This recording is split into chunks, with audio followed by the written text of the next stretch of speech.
اللہ الرحمن الرحیم۔ امید ہے آپ سب خیریت سے ہوں گے، اور ہم کل جو سوال پڑھا تھا اس میں سے کچھ حصہ باقی رہ گیا تھا، اس پہ نظر ڈالتے ہیں۔ میرولورائڈ یہ مرکری تھیوفائلین پیشاب آور سفید یا ہلکا پیلا سوف ہے۔ یہ پانی میں حل پذیر ہے اور روشنی سے بتدریج متاثر ہوتا ہے۔ یہ مرکزی پیشاب آور عموماً دل اور گردوں کی بیماریوں میں ورم اور گردوں کے انحطاط کے علاج میں استعمال ہوتا ہے۔ یہ آسانی سے برداشت کی جا سکتی ہے اور درون عضلات انجیکشن بھی شاذ و نادر ہی دیا جاتا ہے۔ یہ درون ورید انجیکشن کے ذریعے بھی دیا جا سکتا ہے۔ اس کے بعض ذیلی اثرات میں معدے کی خرابی، مقامی جلدی سوزش اور قے شامل ہیں۔ انجیکشن کے ذریعے عمومی خوراک 39 ملی گرام مرکری اور 43.6 ملی گرام غیر آبی تھیوفائلین 48 ملی گرام آبی تھیوفائلین کے مساوی ہے، جو ہفتہ میں 1 یا 2 دفعہ دی جا سکتی ہے۔ مرسیلل ایسڈ یہ بے بو قدرے نیم گیر سفید ہوتا ہے، جو پانی میں کم حل پذیر۔ اس دوا کا بڑا استعمال صرف کارڈک ایڈیما کے علاج میں ہوتا ہے۔ یہ درون عضلات یا ورید میں داخل کی جاتی ہے۔ عموماً اس کی خوراک محفوظ ہوتی ہے، مگر بعض اوقات یہ پیش حسی کے رد عمل جیسے متلی، ہاضمہ کی خرابی اور منہ کے ورم کا سبب بن سکتی ہے۔ اس کے انجیکشن میں مرسالل اور تھیوفائلین ہوتے ہیں۔ اس کا انجیکشن جراثیم سے پاک ہوتا ہے۔ اس میں 10% مرسیلل ایسڈ اور 5% تھیوفائلین پانی میں قدرے اساسی کرنے کے لیے pH 9.8 سوڈیم ہائیڈرو آکسائڈ ڈال دیتے ہیں۔ عمومی خوراک جو درون عضلات دی جاتی ہے 0.5 سے 2 ملی لیٹر ایک دن کا وقفہ سے دی جاتی ہے۔ پوٹاشیم کو محفوظ کرنے والے تھائزائڈز الڈیکٹازائڈ 25 ملی گرام سے 50 ملی گرام، یہ گولیاں بلڈ پریشر اور ایڈیما کے لیے مفید ہیں۔ اس کے بعد آپ کو بتاتے ہیں کہ کرم کش ادویات کیا ہوتی ہیں۔ پیٹ میں کیڑے یہ ایک مسلمہ حقیقت ہے کہ انسانوں میں یا جانداروں میں یہ انتہائی خطرناک بیماری ہے۔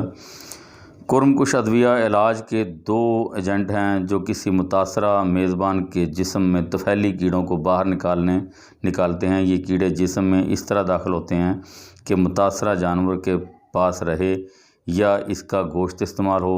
براہ راست دخول بچوں میں ہوتا ہے جو کتوں، سوریا، مویشیوں کے ساتھ کھیلتے ہیں۔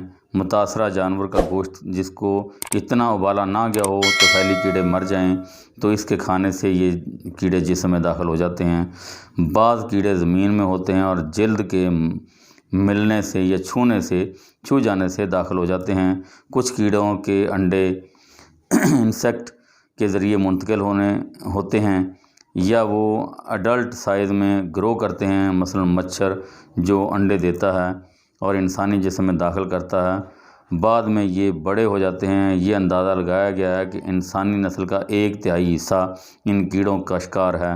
مزید یہ کہ یہ طفیلی کیڑے زراعت کے لیے بھی خطرہ ہیں کیونکہ جو مویشیوں کی بڑی تعداد ان کیڑوں کا شکار ہے۔